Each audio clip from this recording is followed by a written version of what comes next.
pendeta disuruh urus janda.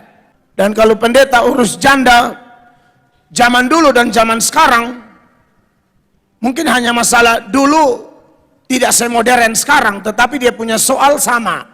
Jadi dibutuhkan kewaspadaan, dibutuhkan kehati-hatian, dibutuhkan seleksi yang ketat dalam urusan yang satu ini. Ya, pendeta urus janda. Ini tidak mudah.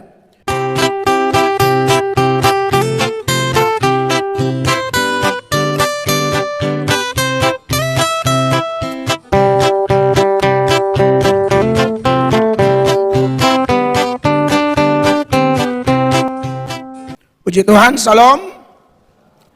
Bapak Ibu jemaat yang dikasihi Tuhan Yesus, hari ini kita masih melanjutkan pelajaran dari surat 1 Timotius pasal 5 ayat 1 dan seterusnya, di mana ayatnya yang ke-3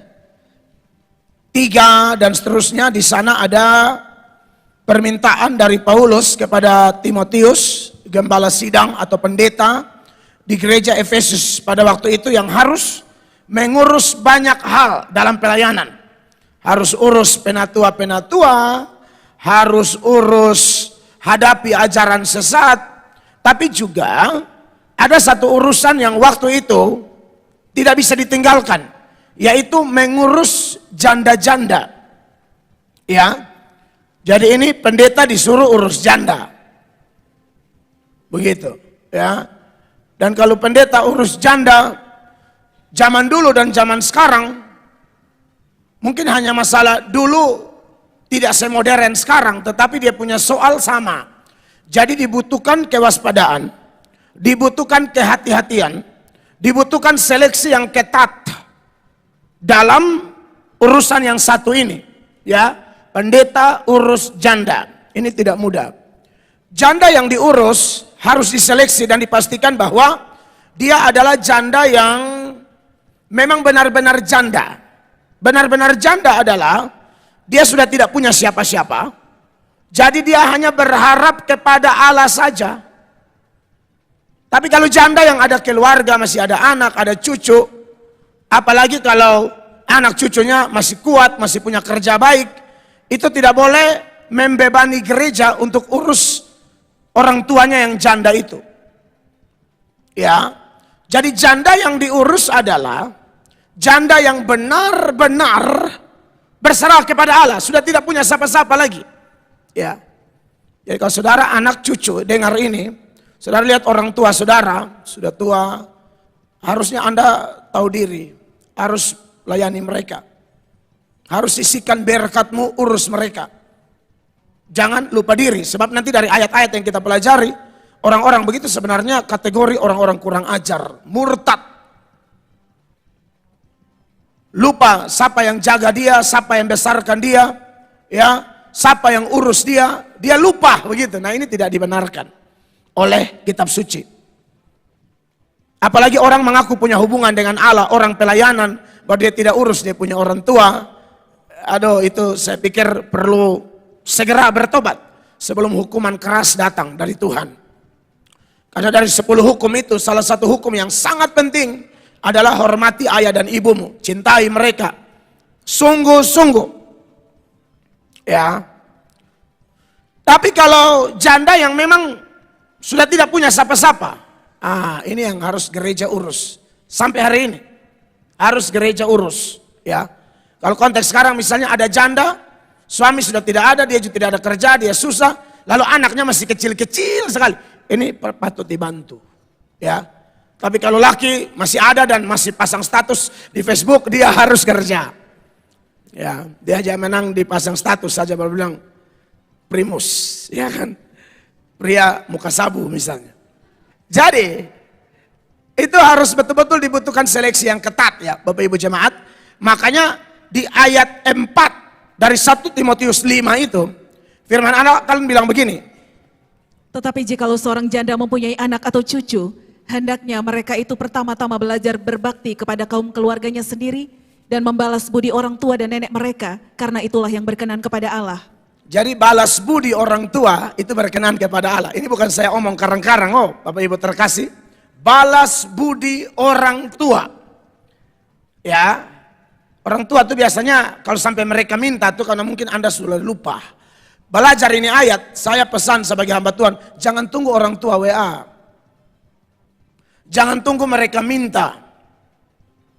Makanya kalau saya bimbing pranikah, semua yang saya nikahkan, saya bilang begini, salah satu keran berkat dalam perjalanan rumah tanggamu adalah kau tahu memberi kepada orang tuamu dan mertuamu. Komitmen aja, per berapa bulan dan berapa. Komitmen saja, seimbang, adil. Semua yang saya nikahkan, saya bimbing begitu. Jangan lupa orang tua, ayat bilang, seorang laki-laki akan tinggalkan ayah dan ibunya dan bersatu dengan istrinya. Itu ayat punya maksud supaya kau urus rumah tangga sendiri. Bukan lupa orang tuamu. Tidak ada maksud begitu. Ya, tapi tentu di manage dengan baik. Lalu ada kesepakatan yang jelas, ada transparansi. Sehingga tidak ada kecurigaan dari pasangan. Kadang-kadang berat sebelah. Hanya pergi di keluarga perempuan terus. Atau laki-laki terus. Tidak bisa begitu. Harus adil. Ya, itu sudah hukum Alkitab. Ini ayat bilang itu cara saudara berbakti, memuliakan Allah, berbakti kepada orang tua, ya. Nah itu tolong jangan kasih beban gereja. Anak-anak urus sudah orang tuamu, ya. Tapi kalau dia betul-betul janda, 5. Sedangkan seorang janda yang benar-benar janda, yang ditinggalkan seorang diri, menaruh harapannya kepada Allah dan bertekun dalam permohonan dan doa siang malam. Nah ini gereja harus bantu dia. Gereja manapun harus bantu. Kecuali gereja itu pakai kitab suci lain dan di dalam Alkitab yang dia pakai tidak ada 1 Timotius 5 ayat 5. Itu dia boleh bebas. Tapi kalau ada, semua kitab suci ini rumus. Begitu, ya. Ini janda yang benar-benar janda juga tidak ada uang pensiun. Ya. Kalau janda yang masih ada pensiun tidak masuk di sini. Ya. Tidak masuk, benar, insya Allah betul. Ini betul-betul laki justru mati, pensiun tidak ada. Laki justru sebelum mati bilang sama istri, mama, papa tidak bisa kasih apa-apa. Oh iya, saya sudah tahu dari dulu. Kau ini kan tidak ada apa-apa. Yang kau ada ini cuma nyawa saja.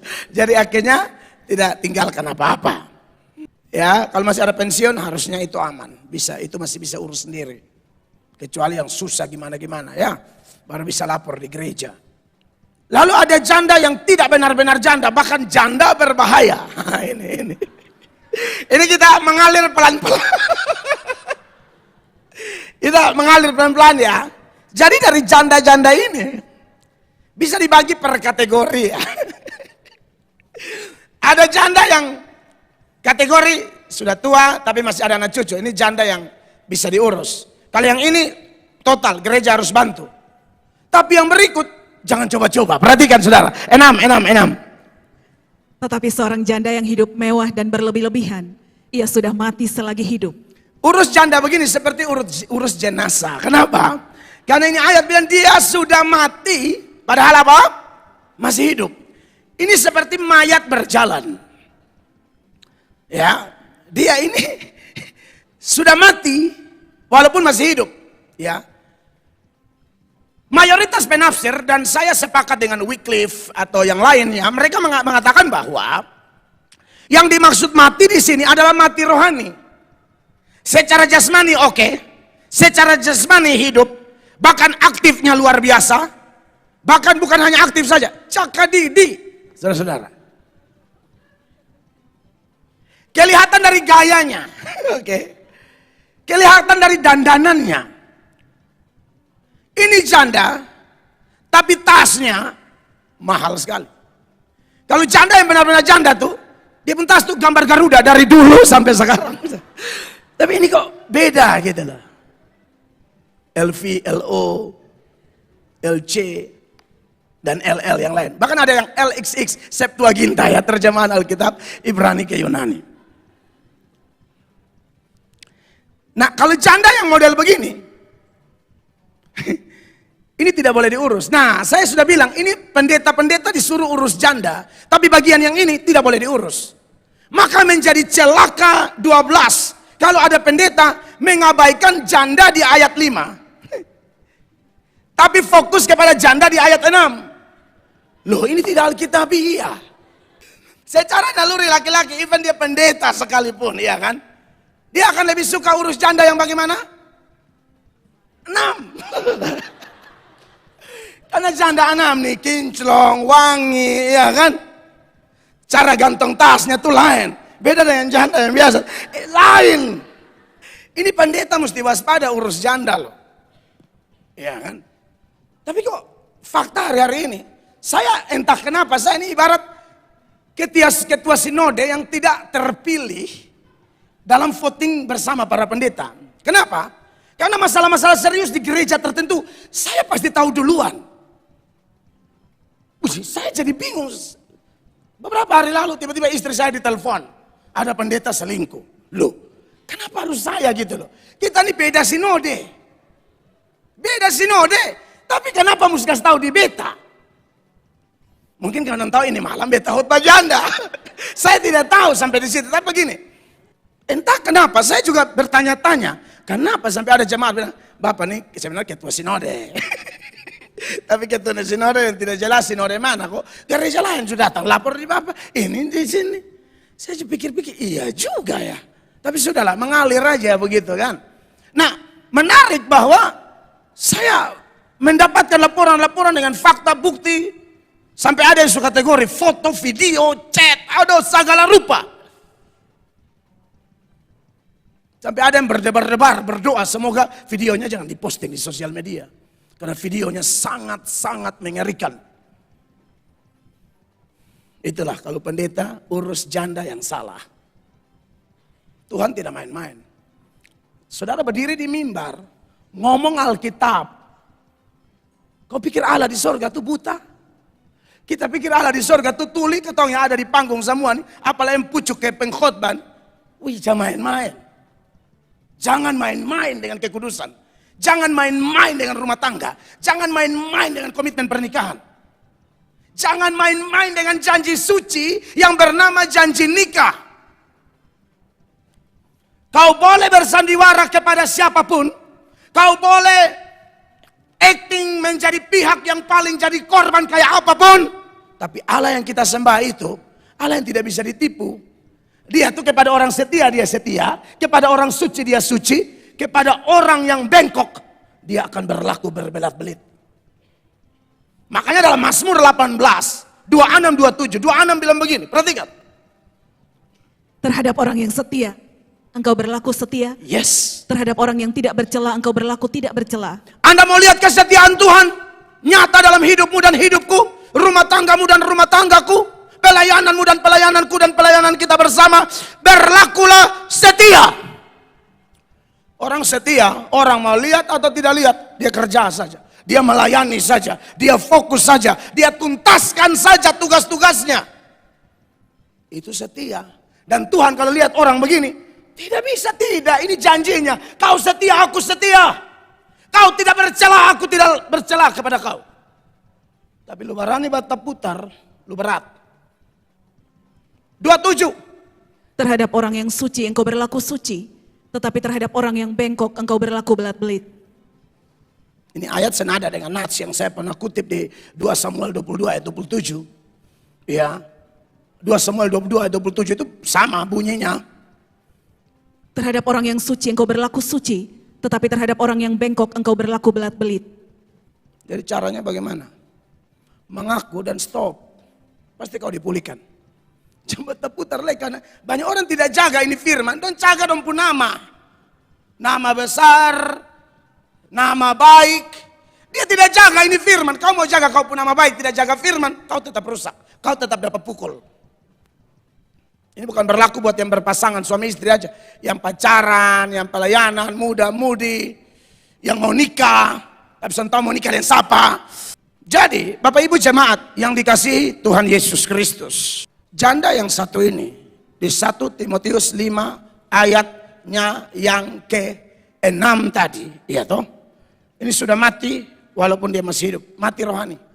Dan kata hidup mewah berlebih-lebihan di situ, itu adalah manifestasi dari janda-janda mati rohani. Karena hidup mewah berlebih-lebihan itu sama artinya dengan berfoya-foya. Dan kata ini hanya dipakai di dua bagian. Yang pertama di 1 Timotius 5 ayat 6 ini. Dan yang berikut Yakobus 5 ayat 5. Sama pengertiannya, berfoya-foya. Dalam kemewahan kamu telah hidup dan berfoya-foya di bumi. Kamu telah memuaskan hatimu sama seperti pada hari penyembelihan. Pokoknya dia inginkan apa mesti habis. Kasihan kerja capek-capek, tidak ada tabung buat anak, tidak ada tabung untuk masa depan, tidak ada tabung untuk pikir bisnis baru, tidak. Pokoknya habis, harus bercari lagi. Oh, jangan begitu dong anak Tuhan. Salah. Ini hidup mau foya-foya, senang-senang. Kasihan orang yang nikah dengan perempuan begini. Lu mati bukan karena serangan jantung. Bukan. Mati bukan karena apa-apa. Memang lu mati tidak langsung, pelan-pelan. Karena kerja capek-capek tidak ada lihat uang punya hasil jelas berdampak untuk keluarga itu apa. Karena ibunya terlalu berkeinginan pakai barang bagus. Akhirnya minta maaf, ini bisa jadi akhirnya sudah utang pinjam tidak jelas. Bikin susah diri. Karena gaya hidup. Kan saudara utang karena yang kebutuhan tidak apa-apa. Dan komitmen bersaudara ganti. Tapi kalau utang, kalau gaya hidup, wah ini kacau ini. Ada satu sikap yang salah, itu bisa jadi manifestasi mati rohani loh. Jadi kalau mau bergaya, ukur-ukur kekuatan. Bapak Ibu terkasih ya, lihat suami pemasukan berapa. Jangan main beli-beli sah. Suami tidur malam tuh mengigo. Kamu jahat. Dia sedang mengigo. Dia sekumpul. Saya nonton di TikTok. Dia sudah dendam, hanya tahu mau ngomong ke mana. Akhirnya tidur malam tuh dia viral kan. Jahat. Bini kaget. Oh. Wih, mah pica di sini. Itu tidak masuk ke RT, saudara-saudara. Karena bapak-bapak boleh pakai ini cara, kok saudara. Jangan, berdosa ya. Saudara-saudara, jadi tolong ya, ini foya-foya ini tidak boleh. Hemat baik-baik uang ya. Kerja keringat capek-capek, tabung dulu. Ya, kebutuhan diatur baik-baik ya. Yang belum nikah, cari perempuan jangan yang model begini. Ya. Tapi dia cantik, iya tapi dia makan terlalu banyak. Pendeta Nathan Umbu sudah tegur di mimbar ini, bukan? Cantik, benar. Oh cantik, mau jauh, dekat, muka, belakang, semua cantik. Tapi makannya itu loh, bakso 2 mangkok. Jalan baru 2 jam dia bilang, dia rendang ya, bayangkan. Berarti itu apa? Nasi Padang. Ini bunuh suami, pelan-pelan. Pokoknya ada roh belanja gitu loh. Dia tidak bisa hitung, dia punya pemasukan, sugabung berapa, besar pasak daripada tiang. Ini harus bertobat ya. Mau bapak, mau ibu, sama. Ini kebetulan ibu-ibu, tapi jangan bapak-bapak lihat bapak. Karena hanya suara sampai keluar kan, mantu di sebelah. Di hati itu penuh nyanyian. Ya, kayak ada lagu sekali minggu. Hatiku penuh nyanyian. Jadi dia senang. Aduh Tuhan, hari Rabu yang paling spesial adalah tanggal sekarang ini. Jemaat yang diberkati oleh Tuhan Yesus Kristus. Jadi ini perlu diwaspadai ya. Saya harap kita hati-hati semua di gereja ini. Mulai dari pendeta sampai semua jemaat, bapak-bapak juga ya. Tolong bantu gembala urus janda-janda yang benar. Ya bapak-bapak ya. Bapak yang urus janda yang tidak benar, jangan. Ya, bapak harus lihat firman yang ada. Lalu setelah itu ayat 7 kita akan belajar ayat per ayat saudara-saudara. Dari 1 Timotius 5 itu dikatakan peringatkanlah hal-hal ini juga kepada janda-janda itu agar mereka hidup dengan tidak bercela. Sebenarnya dalam mayoritas teks firman Allah terjemahan yang paling modern dan paling akurat yang bisa diterima kata janda-janda tidak ada. Jadi terjemahannya harus begini. Peringatkanlah hal-hal ini juga agar mereka hidup dengan tidak bercela. Jadi mereka di sini bukan hanya janda-janda.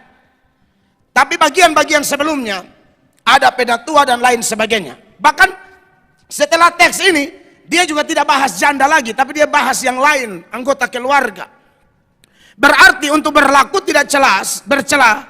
Sekalipun kita menyoroti teks lebih banyak bicara janda, tapi karena mengingat dalam teks aslinya ayat 7 ini kata janda sebenarnya tidak ada, maka berkaitan dengan poin-poin tadi, tidak boleh hidup foya-foya, ya, tidak boleh hidup duniawi. Itu bukan hanya untuk para janda, tapi semua kita, saudara-saudara, tidak boleh berfoya-foya.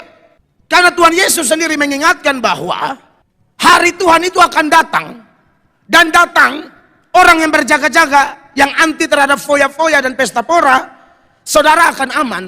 Tapi yang terikat dengan pesta pora, foya-foya ini bahaya. Tadi malam dalam tanya jawab kaum pria, ada yang tanya soal pesta. Pesta biasa tidak dosa. Tidak dosa. Yesus menghadiri pesta perkawinan di Kana. Kristen tidak boleh anti pesta biasa.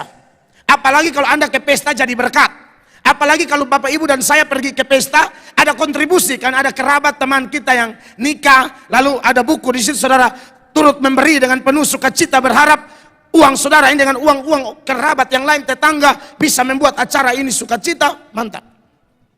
Harusnya keluarga begitu. Tapi kalau sudah konteks pesta pora adalah satu pesta yang dalam pesta itu melukai Tuhan. Dalam pesta itu menginjak-injak firman. Dalam pesta itu tidak ada hormat kepada kekudusan Allah.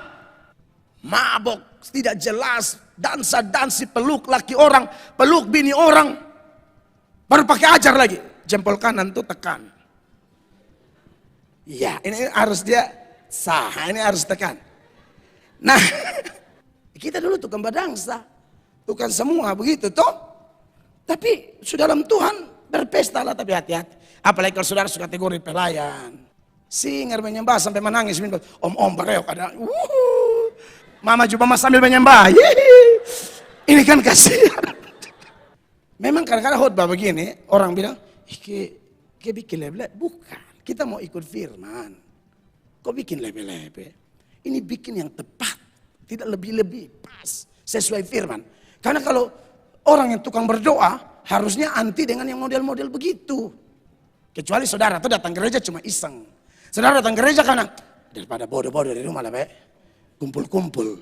Ah, itu beda. Kalau Anda yang cari Tuhan sungguh-sungguh, Anda tahu apa yang firman ini maksudkan. Poinnya, intinya itu sampai ke rohmu. Sampai ke rohmu, bukan cuma di otak. Cerna-cerna, pikir-pikir, gali lagi. Nah, dia sentuh rohmu, hatimu. Sebab di dalam Lukas 21 itu ya, mulai ayat 34. Kan Tuhan Yesus beri peringatan ini buat kita semua. Jagalah dirimu supaya hatimu jangan syarat oleh pesta pora dan kemabukan serta kepentingan-kepentingan duniawi. Betul. Dan supaya hari Tuhan jangan dengan tiba-tiba jatuh ke atas dirimu seperti suatu jerat. Ini harus dijaga. Supaya kita semua ini jangan jatuh pada kepentingan yang begini-begini, Bapak Ibu. Karena ada fenomena zaman yang sudah sering kami khotbahkan dan Bapak Ibu sudah ingat ayat-ayatnya. Menjelang Tuhan mau kembali seperti data ini, senada dengan ini. Itu ada satu fenomena di mana tidak bisa tidak, pasti terjadi. Yaitu kebejatan moral itu gila-gilaan.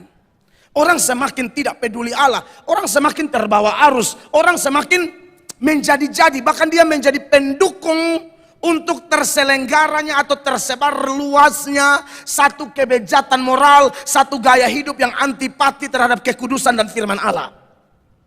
Itu semakin menyebar. Sedangkan ayat ini mengajarkan sebaliknya. Seolah-olah Tuhan Yesus bilang, tolong orang percaya, kamu tidak boleh masuk dalam grup nubuatan orang-orang bejat yang lebih memilih memuaskan hawa nafsu daripada menyenangkan Allah. Makanya dia bilang, jagalah dirimu supaya hatimu jangan apa? Syarat oleh pesta pora dan kemabukan serta kepentingan-kepentingan duniawi, dan supaya hari Tuhan jangan dengan tiba-tiba jatuh ke atasmu, ke atas dirimu seperti suatu jerat. Kayak kita sekarang ya. Puji Tuhan ada gempa 2 kali. Termasuk dari minggu kemarin. Mungkin akan lebih besar mau datang. Anda mau siap-siap. Dom bilang kalau gempa itu masuk di bawah kolong meja. Pastikan mejamu tuh jati ya. Maksudnya gini. Jangan meja yang supeot lah ya. Lu masuk itu meja jatuh bukan karena gempa. Lu senggol kakinya patah di tendes kau. Begini. Ya, beta ini suka hadapi bencana dan ketawa. Tapi bukan berarti beta sedang membuat itu jadi mudah. Saudara tolong baca karakter gembalamu ya. Saya ini orang maki, saya ketawa. Itu bukan berarti beta suka karena maki. Saya mau kasih tahu Anda bahwa ya kita tidak bisa merubah apapun. Kalau Tuhan sudah tetapkan gempa, gempa. Stresmu, kegelisahanmu, gegabahmu dan ceroboh kita, kan saya sudah omong ulang, tidak merubah apapun. So, lebih baik ketawa, senyum. Hati yang gembira itu pilihan. Sukacita itu pilihan. Bahagia itu pilihan. Amin. Jadi pilihlah untuk sukacita hadapi apapun. Orang yang suka memilih ini, Roh Kudus pasti tolong kita. Pasti tolong kita. Ya. Nah kalau model begini harus berjaga-jaga. Jaganya ke mana? 35 dan seterusnya. Sebab ia akan menimpa semua penduduk bumi ini. 36. Berjaga-jagalah senantiasa sambil berdoa, supaya kamu beroleh kekuatan untuk luput dari semua yang akan terjadi itu, dan supaya kamu tahan berdiri di hadapan Anak Manusia. Iya, pasti menimpa kita semua. Karena Alkitab sudah bilang, toh, dunia ini tidak akan lebih baik. Dunia ini akan hancur. Karena dunia ini akan hancur, maka saya dan Bapak Ibu tidak ada jalan lain. Harus memilih untuk menjadi saleh. Semakin takut Tuhan, tidak ada jalan lain. Jangan kayak ini grup acu tak acu, mabok, foya. Tidak ada jalan lain. 2 Petrus 3, 10. Tetapi hari Tuhan akan tiba seperti pencuri. Pada hari itu langit akan lenyap dengan gemuruh yang dahsyat, dan unsur-unsur dunia akan hangus dalam nyala api, dan bumi dan segala yang ada di atasnya akan hilang lenyap. Wow. Dan bumi dan segala yang ada di atasnya akan hilang lenyap. Kita mesti saleh semua, tidak bisa tidak. 11. Jadi, jika segala sesuatu ini akan hancur secara demikian, betapa suci dan salehnya kamu harus hidup. Tanggal 7 November itu kan kita pelayanan di salah satu gereja Gemit yang videonya sempat jadi masalah. Jadi masalah bukan karena saya bikin masalah. Yang lihat yang salah sangka makanya jadi masalah. Ulang, bukan saya bikin masalah. Yang nonton yang salah mengerti makanya jadi masalah. Tapi ya sudah, kita sudah bantu klarifikasi, semoga paham. Ya. Tapi ada hal menarik di jemaat Gemit Bethesda Kiukenat Takari. Itu gereja. Mereka minta tuh kesalehan hidup mulai dari pendeta. Jadi di gereja kalau ada pendeta merokok pasti ditolak. Pasti ditolak. Gemit loh. Saudara jangan main-main. Makanya kalau gereja karismatik tidak belajar dari gereja Gemit ini, rugi kita. Kita mengaku suka karismatik, menyanyi, pukul tangan, angkat tangan, baru kita masih bikin yang aneh-aneh. Di sana tidak main-main. Pokoknya tidak sesuai firman, mereka tolak. Mereka Tuhan semua datang, kita mesti hidup saleh, suci. Itu Gemit. Makanya saya bersyukur diundang di situ. Dan mereka bilang mau undang lagi. Saya bilang atur waktu, kalau pas saya datang. Saya waktu pergi di gereja, waktu bapak-bapak kan banyak ya ikut makan-makan dengan pengurus gereja. Lalu saya terengah-engah, lalu saya bilang begini, bapak-bapak minta izin ya, nanti kalau saya khotbah, saya boleh jadikan Gemit Bethesda Kiukenat sebagai contoh ke dalam khotbah saya. Harus bapak, boleh. Orang Gemit begini, itu adalah orang yang sungguh-sungguh percaya Yesus. Dan pasti mati masuk surga. Amin. Pasti mati masuk surga. Harusnya yang begini ini dipotong dan disebarluaskan sambil berkata, terima kasih Pak Mel telah mendukung kami gitu. Tapi itulah ya, kadang-kadang bad news is good news. So, ya Beb Gaya suka wow. Haleluya. Makanya tadi malam dia bilang, ada yang sulit tahu apa-apa, mengamuk. Mengamuk tentang istilah bodoh. Nah, tidak tahu apa-apa, tidak nonton full baru mengamuk, itu jenis kebodohan. Bukan tidak sekolah. Makanya saya munculkan Amsal 18 ayat 13 tadi malam. Bilang apa itu ayat? Jikalau seseorang memberi jawab sebelum mendengar, itulah kebodohan dan kecelakaannya. Itu sekolah tinggi-tinggi tapi apa? Dia bilang apa? Dia bilang apa? Dia itu memang sudah dulu, sudah tahu. Kayak orang gila. Jemaat yang dengar langsung ada menangis, makara reuk, dijamah Roh Kudus, ambil keputusan, mungkin yang sakit disembuhkan. Sambil minta khotbah ulang. Ini Amsal 18 ayat 13 dong yang. Aduh, dia tuh memang. Suka dangsa yo dangsa. Tadi sinode saya panggil saya gara-gara itu video, Anda lihat itu. Pi menghadap. Beta ini kan patuh sinode. Bukan kan besok top, so terkenal lalu beta paling, beta tahu hormat pemimpin itu diberkati. Melawan dosa itu diberkati. Melawan dosa, tapi hormat pemimpin. Jangan melawan dosa sekaligus melawan pemimpin, itu tidak bisa. Pemimpin saya lengkap, pengurus sinode atau BPD lengkap. Pamel tolong jelaskan dulu video itu. Jadi begini Bapak, teng. Salah satu anggota BPD bilang, tadi malam kami sudah nonton juga jadi jelas sekali. Oh, itu sudah Bapak. Oke baik sudah, yang penting kami sudah dengar. Pak Mel maju terus, hati-hati Pak Mel, khotbah tidak boleh omong nama, pasti ya. Kalau saya omong nama Pak, pasti yang sifatnya memuji Pak. Kalau mengecam, saya tahu agak ngeri-ngeri sedap. Kan semuanya hanya tunggu Mel Atok mati. Dong Mel tunggu sini, dia nih tunggu.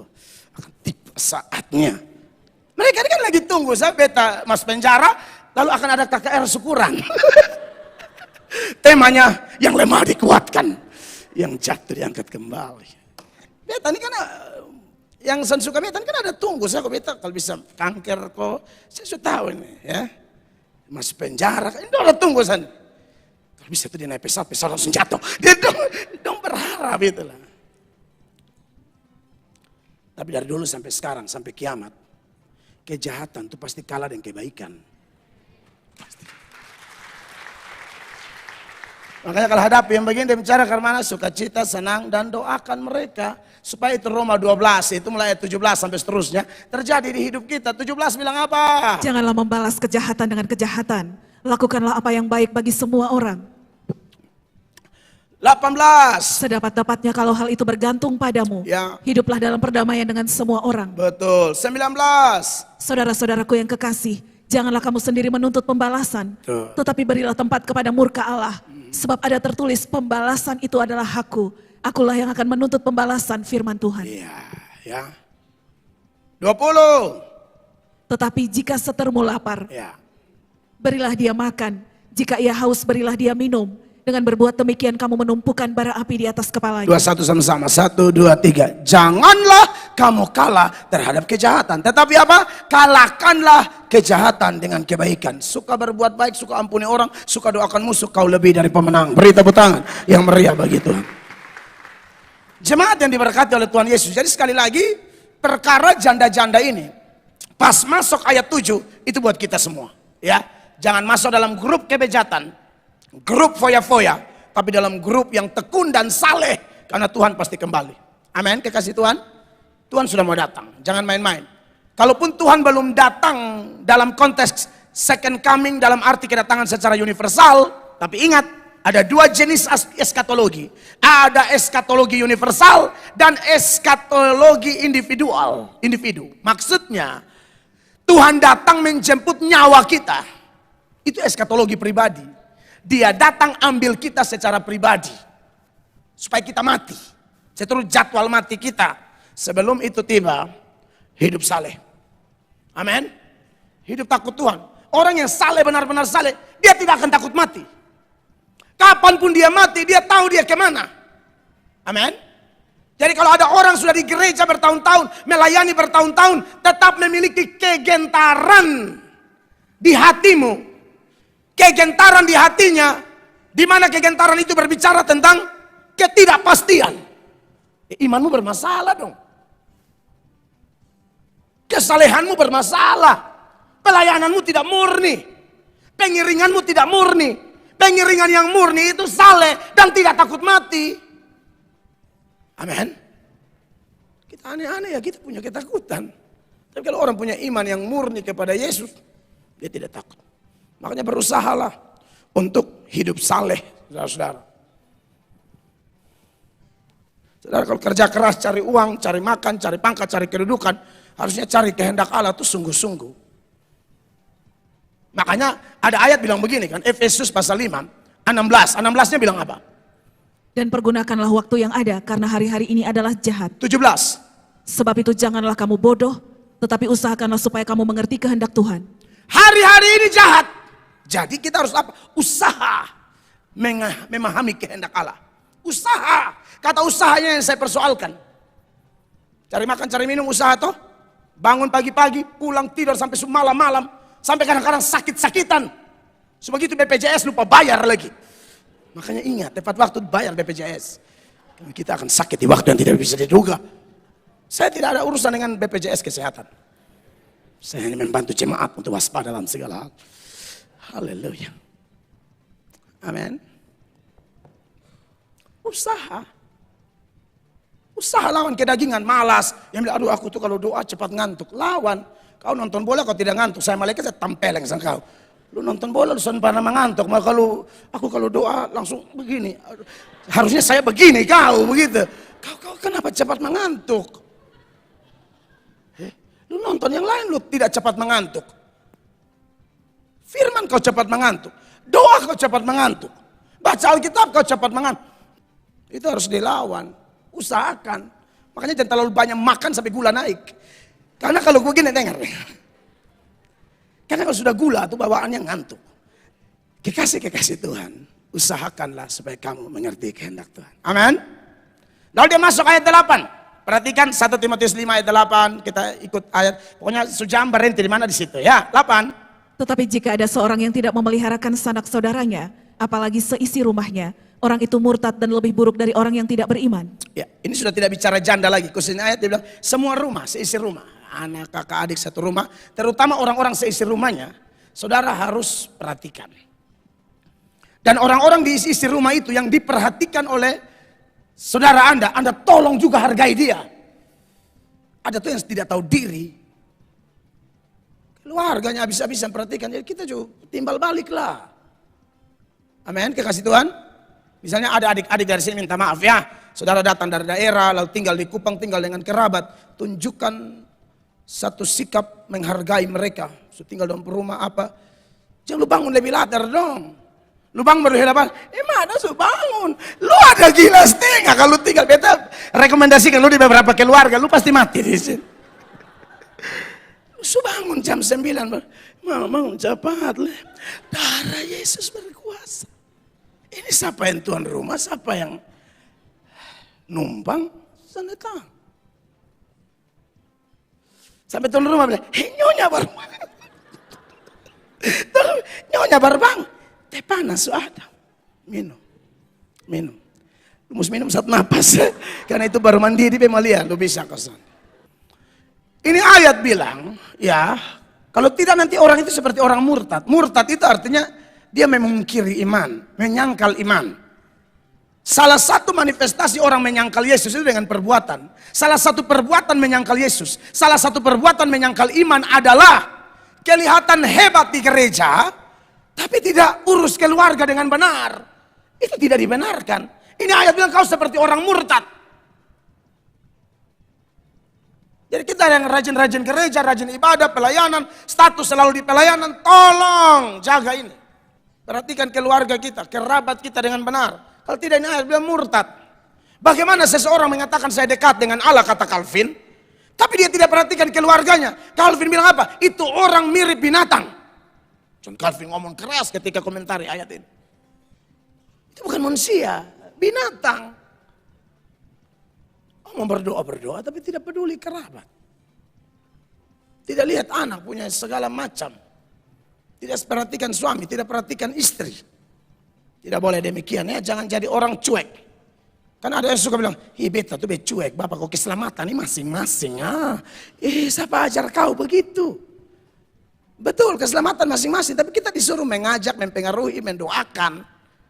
Supaya kalau bisa, satu orang bertobat, seisi keluarga dibawa, rame-rame masuk surga. Jangan cuek-cuek ya. Jangan jadi sandungan di rumah. Tidak boleh, kita dalam bergereja, dalam mengiring Tuhan, kepada kerabat, keluarga, kita harus jaga. Tapi kalau Anda keluarga yang ternyata butuh dibantu, tolong sekali lagi tulus, jangan memanfaatkan. Tulus mendukung keluarga Anda yang dipakai Tuhan membantu Anda. Tulus. Jangan hanya mau pertolongannya, tapi Anda tidak tulus dengan dia. Anda juga, kayak Calvin bilang, binatang lebih baik. Itu benalu namanya. Ya. Jadi kekasih-kekasih Tuhan, ini semua kita ngomong dari semua sisi, sehingga betul-betul kita saling membutuhkan, saling mendukung, saling menjadi berkat satu dengan yang lain. 9. Yang didaftarkan sebagai janda hanyalah mereka yang tidak kurang dari 60 tahun yang hanya satu kali bersuami. Ini yang ini kembali bahas janda lagi, ya. Ini supaya jelas jandanya yang mana? Yang tidak ada sapa-sapa, tapi tidak kurang dari 60 tahun. Kalau baru 30 tahun, lu masih bisa piko beras, toh? Jangan. Lu masih bisa tenun, ya. Lu masih bisa jual nasi kuning. Jampi daftar bilang, katanya so ancor nih kan. Oh tidak. Ada aturannya ya. 60-an. Lembar 30 jangan. Jadi, saudara lihat di sini. Yang didaftarkan sebagai janda hanyalah mereka yang tidak kurang dari 60 tahun, yang hanya satu kali bersuami. Maksudnya dia ini nikah cuma satu kali. Pengertian satu kali suami ini bukan berarti kalau janda muda dia tidak boleh kawin lagi. Tidak. Karena nanti di ayat 14, ternyata Paulus suruh boleh kawin. Perhatikan ayat 14. Karena itu aku mau supaya janda-janda yang muda kawin lagi, beroleh anak, memimpin rumah tangganya, dan jangan memberi alasan kepada lawan untuk memburuk-burukan nama kita. Iya, jadi kalau kembali ke ayat 9 tadi, yang dimaksud dengan satu kali kawin bukan berarti kalau suaminya mati lalu Alkitab melarang kawin lagi, bukan. Artinya kalau ada yang suaminya meninggal dan dia masih muda dan dia rasa bisa kawin lagi, jangan coba-coba kasih dia pun nama masuk dalam daftar janda-janda yang dibantu di gereja. Tidak boleh. Karena takutnya pas daftar, laki-laki duda ganteng datang. Nah ini Anda seingkar janji karena dulu ini asli loh, kisahnya memang begitu loh ya. Karena kalau sudah sifatnya mendaftar, dengar saudara, itu sudah komitmen. Sudah komitmen bahwa saya tidak kawin lagi. Jadi tidak mempermainkan ikrar atau iman atau kesetiaan yang termanifestasi dari pendaftaran itu. Jadi ini bukan daftar-daftar biasa. Daftar yang di dalamnya sudah ada ikrar, ada janji, ada komitmen iman, ada kesetiaan. Saya tidak kawin lagi. Makanya yang 60 tahun dong nih, mau kawin bikin apa lagi? Amin. Cuci laki pun jeans. Coba dulu tak usah kawin kan. Ini kucak-kucak sampai kulit tak kupas. Bapak tangan tak kupas. Itu semua konsekuensi. Kasihan kan. Makanya saya pernah ketemu janda. Kita kenal. Lalu saya dan istri tahu informasi ketika dia ditanyai bahwa, "Ma kenapa tidak nikah lagi?" Aduh, almarhum tuh, maksudnya suaminya dulu yang meninggal. Tidak pernah bikin susah saya. Saya tidak yakin saya bisa dapat ke dia. Dapat baru kok hanya menang pi fitness pulang datang muskatongnya repot.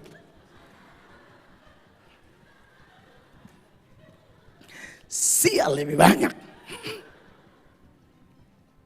Biar beta begini saja. Dia sendiri sama pipa cuci baruk.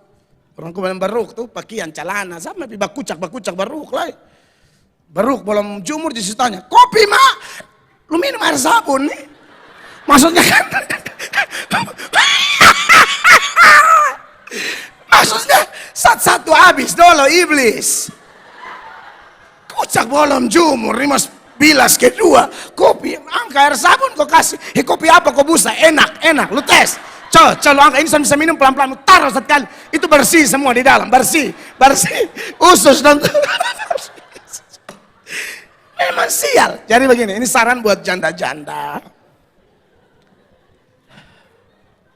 Kalau rasa-rasa, lihat, tidak usah kawin, tidak usah lagi. Ya, jangan paksa diri. Ya, nanti kasihan. Kan dapat berikut nih, syukur kalau baik, tulus, cinta Tuhan. Ini bangun pagi di olahraga tai chi. Oh lu mati. Itu lu mati. Dia lebih ke tenaga dalam. Potong bangun pagi deh main. Saran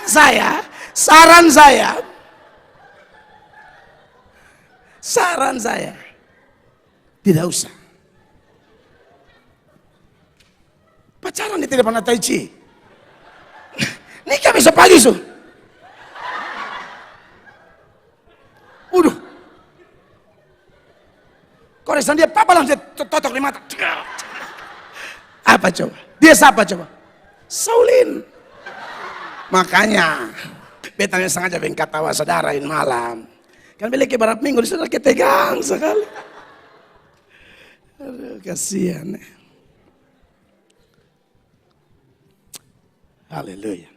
Jadi, jemaat yang diberkati oleh Tuhan, itu pengertian kenapa dipakai syarat yang tidak boleh kawin lagi. Jadi kalau sudah daftar komitmen tidak kawin. Karena di ayat 14 kan boleh kawin. Tetapi mereka yang rasa mau kawin ya tidak apa-apa. Ya. Kenapa hanya yang tua-tua seperti ini? Karena yang muda-muda besar potensi mereka mau kawin. Ya. Tapi sebelumnya nanti ada di ayat 11. Kita lihat ayat 10 dulu. Perhatikan. Dan yang terbukti telah melakukan pekerjaan yang baik, seperti mengasuh anak, memberi tumpangan, membasuh kaki saudara-saudara seiman, menolong yang hidup dalam kesesakan. Pendeknya, mereka yang telah menggunakan segala kesempatan untuk berbuat baik. Ini janda yang perlu ditolong itu ya. Jadi, janda-janda yang perlu ditolong atau kerabat yang perlu ditolong. Kalau saudara lihat ayat-ayat ini, biasalah kalau mengasuh anak dengan baik, mayoritas ibu-ibu pasti berusaha yang terbaik. Tidak mungkin ibu buang anak, itu ibu hati setan masuk betul-betul. Tapi kalau kebanyakan saya lihat semua beri yang terbaik buat anak, memberi tumpangan. Tapi ada yang menarik dari sejumlah perbuatan baik ini. Paulus tulis membasuh kaki. Membasuh kaki ini sama kayak Tuhan Yesus basuh kaki murid-murid. Dan itu pelayanan yang populer pada waktu itu dan dianggap paling hina.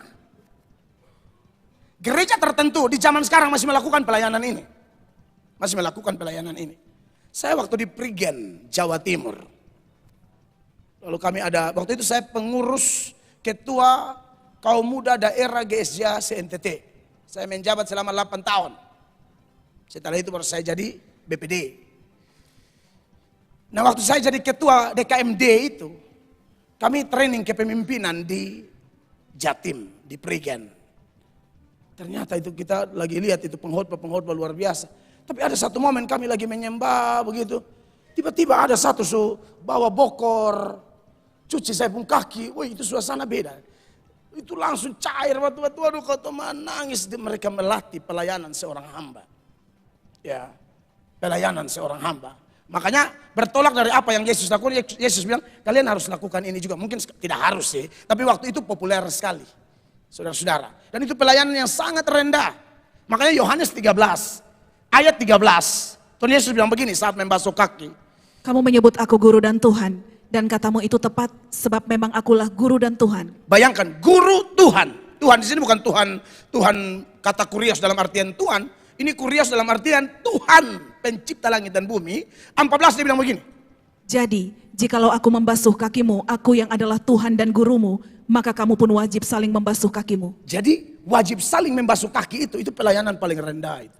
Bayangkan, kaki ini kan injak segala macam. Anda tahu tugas hamba-hamba dulu, kalau tuannya pulang bikin apa? Ambil bokor, cuci di pun kaki, itu tugas budak.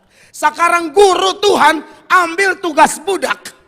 Cuci ini rasul-rasul berdosa punya kaki. Ini yang maha suci, lagi cuci rasul-rasul berdosa punya kaki. Lalu dia bilang begini, sebagaimana aku basuh kakimu, kamu juga harus saling membasuh kakimu. Makanya kemudian pelayanan ini menjadi turun-temurun.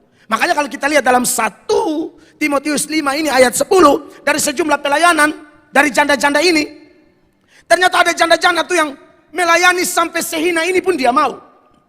Yaitu membasuh kaki. Orang kayak begini harus diperhatikan. Harus dibantu. Harus ditolong. Ini tidak ada embel-embel, tidak ada munafik, tidak pelayanan cari muka, tidak cari perhatian orang, tidak. Ini orang luar biasa. Pelayanan sehina apapun no problem. Yang penting untuk kemuliaan Allah. Ya. Memang hari ini kita tidak melakukan itu di gereja, tapi kan urusan sikap hati itu yang ditekankan. Nah, orang begini perlu dibantu, ya. Lalu di ayat 11 dan seterusnya dijelaskan kenapa harus janda-janda 60, yang muda-muda jangan. 11 bilang begini. Tolaklah pendaftaran janda-janda yang lebih muda, karena apabila mereka sekali digairahkan oleh keberahian yang menceraikan mereka dari Kristus, mereka itu ingin kawin. Nah, itu yang saya bilang tadi. Jadi tidak bisa main daftar-daftar saja. Karena janda kalau masih muda, keinginan kawinnya itu masih kuat. Sebenarnya itu tidak dosa, ya. Jadi kalau ada janda, daripada potong salah, langka, bikin dosa, najis, kotor, mendingan kawin, kan gitu. Ya. Nah, ini ayat bilang bahwa kalau janda muda itu di mana-mana ya, kalau belum menikah, janda muda, dengar baik-baik, ini pelajaran, bukan menghakimi janda muda. Namanya janda muda dari dulu sampai sekarang, itu di pandangan umum, semua umum tuh memandang dengan penuh kecurigaan. Kalau lihat janda muda, curiga aja. Apalagi kalau janda lari motor sampai Angkaban, lebih curiga. Kenapa di Angkaban?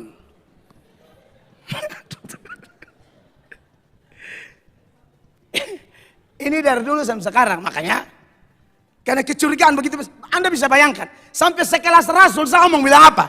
Tolaklah pendaftaran janda-janda yang lebih muda. Kenapa? Karena apabila mereka itu, jadi ini kecurigaan tapi kemudian menjadi firman. Jadi ini pasti benar.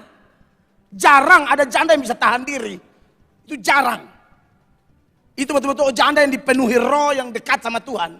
Ya, karena apabila mereka sekali digairahkan oleh kebirahian yang menceraikan mereka dari Kristus, mereka ingin kawin. Jadi orang begini tidak boleh dimasukkan dalam daftar tadi. Kata diceraikan dari Kristus, bukan mereka tinggalkan Yesus. Pengertiannya adalah mereka melanggar tadi.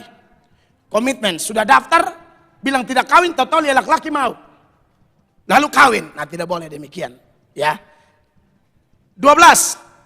Dan dengan memungkiri kesetiaan mereka yang semula kepadanya, mereka mendatangkan hukuman atas dirinya. Iya, memungkiri kesetiaan maksudnya yang tadi saya tekankan ya. Sudah komitmen tidak kawin, tapi kawin lagi itu tidak setia pada janji. Ya. Jadi saudara yang masih janda muda, jangan komitmen gila-gila menangis, Tuhan hamba akan kawin lagi. Tak usah buru-buru. Harusnya berdoa, Tuhan hamba laki sumati. Amin. Hamba mohon, Tuhan kasih baru nih, jangan mati lagi. Jangan buru-buru. Kalau sejanda masih muda, tak usah komitmen gila-gila. Ya, takutnya saudara melanggar komitmen kan kasihan. Kan Tuhan bilang kalau sudah bernatsar apa buat. Kalau tidak buat nanti rugi, nanti kacau. Masih ingat ya Pengkhotbah pasal 5 ya? Ayat 4, 3 dan 4. 3 dahulu. Kalau engkau bernasar kepada Allah, janganlah menunda-nunda menepatinya, karena ia tidak senang kepada orang-orang bodoh. Tepatilah nasarmu. 5 ayat 4. Lebih baik engkau tidak bernasar daripada bernasar tetapi tidak menepatinya. 4, 5. Janganlah mulutmu membawa engkau ke dalam dosa, dan janganlah berkata di hadapan utusan Allah bahwa engkau kilaf. Apakah perlu Allah menjadi murka atas ucapan-ucapanmu dan merusakkan pekerjaan tanganmu? Iya, jadi kalau sudah komitmen, kalau mau bikin janji apa-apa, tolong ya, karena begini prinsipnya saya sudah ajar, jemaat terkasih saya harap ingat, dosa sebesar apapun, sekotor apapun, segelap apapun, sungguh-sungguh minta ampun, diampuni. Walaupun merah seperti kermisi kata Yesaya, diputihkan seputih salju. Walaupun merah seperti kain kesumba, diputihkan seputih bulu domba. Itu dosa tuh. Tapi setiap janji kita, Allah tidak lupa, Allah tagih. Kalau janji apa-apa hati-hati. Ya, saya kayak sama kayak saya, pendeta tidak mau jadi anggota dewan, jangan coba-coba, saya omong ini ulang-ulang. Tiba-tiba saya jadi anggota dewan, itu cari mati dari Tuhan Allah. Biar aja jemaat yang jadi anggota dewan. Saya tidak usah lah, pendeta dukung saya, doakan. Ajar dia baik-baik. Jangan, pendeta juga paksa diri memain politik. Tak usah, kita dukung jemaat saja. Itu komitmen. Termaksud janji-janji yang lain. Janji nikah saudara. Kan saya sudah bilang ya, kita yang sudah menikah. Kita menikah itu janji dengan Tuhan Allah, bukan janji dengan pendeta atau romo. Janji dengan Tuhan Allah. Itu janji dengan Tuhan, jadi jangan main-main ya, tolong. Pasangan salah ampuni, doa bersama ya. Kita saling menguatkan, kita jangan melanggar komitmen pernikahan kita ya. Karena keputusan terbesar nomor 1 di dunia ini, saudara tahu apa? Menerima Yesus sebagai Tuhan dan Juru Selamat. Dialah mempelai gereja. Tapi keputusan kedua terbesar setelah itu adalah keputusan menikah. Maka kalau sudah nikah jangan main-main. Jaga pasanganmu, jaga suamimu, hormat dia sesuai firman Allah. Kasihi istrimu sungguh-sungguh sesuai firman Allah. Kalau ada dosa-dosa mengaku. Jangan tutup. Itu ayat yang saya sudah baca. Kau berbelit-belit, kau rusak nanti. Lebih baik kau mengaku. Lu ada jalan dan sapa. Mengaku supaya beres sudah, ampuni sudah. Kau mulai baru sudah. Ini saya omong betul ini. Ya lu ular kiri kanan lagi. Nanti Tuhan kasih malu kau kan lebih parah. Om-om di kantor ajak pergi makan siang jam mau. Bilang om makan sendiri. Itu dosa perut sebenarnya ya. Jangan nanti om tuh ajak makan tuh bahaya. Nah lama-lama diajak minum. Sudah tahu ya. Lama-lama diajak yang lain lagi. Hati-hati deh om-om yang suka kasih hadiah. Jadi baik saudara ya. Ini sampai mana nih? Ya, ayat yang ke-12 seperti itu ya. Jadi kiranya firman Tuhan pada malam ini menjadi berkat bagi kita semua. Jam sudah tidak memungkinkan, saya mau ajak kita berdoa menyembah. Kiranya khotbah seputaran janda-janda ini akan menguatkan kita. Sebenarnya harus tuntas sampai akhir ya. Coba-coba lihat ayatnya yang ke-13. Lagi pula dengan keluar masuk rumah orang, mereka membiasakan diri bermalas-malas dan bukan hanya bermalas-malas saja, tetapi juga meleter dan mencampuri soal orang lain.